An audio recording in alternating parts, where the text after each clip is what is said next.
This is your video orientation to LJS 485 from the Schoenberg collection in the Kislak Center for Special Collections, Rare Books and Manuscripts, the University of Pennsylvania Libraries.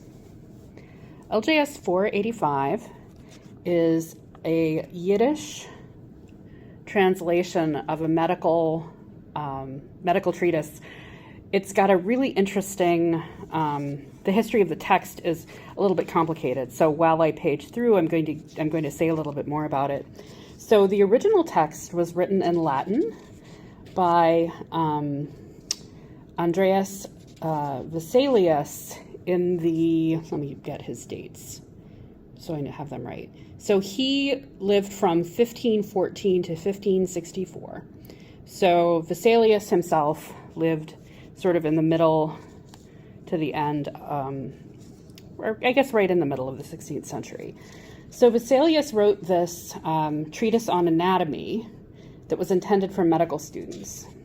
And he abridged it himself. So he wrote it in Latin, he abridged it himself, and then it was printed, because we're talking about the 16th century.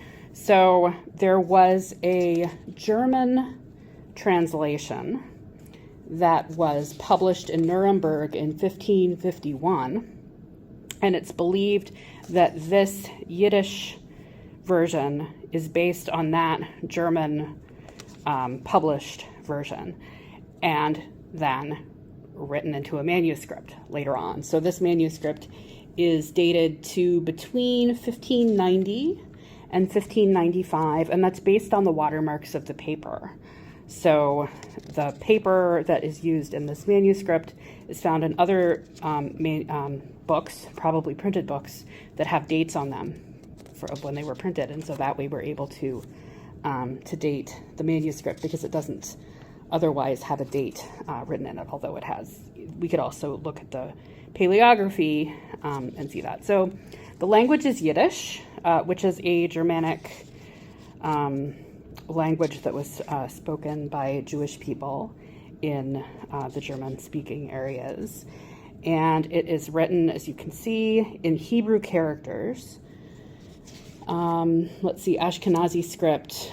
And there are actually a few words in Latin at the very start. If we look in the margins, just in the first couple of pages, there are a few words here, and then I think there's one more on the next page.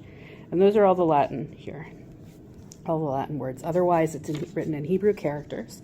It is written on paper, as I already said, because of the watermarks. Yep. All right. It is, the text is organized in the same 6 chapters as the original Latin. And so those sections are, let's see, bones and cartilage, ligaments and muscles, the digestive system, the heart, the brain, and the reproductive system. So these were all the important things that Vesalius was looking at. And clearly it was popular, it was published, it was printed, it was translated into different languages. And so we have our own example here, which is pretty great. If you'd like to find out more about LJS 485, you can visit Franklin, where there is a complete description of the manuscript and also a link to a digital copy. This has been your video orientation to LJS 485.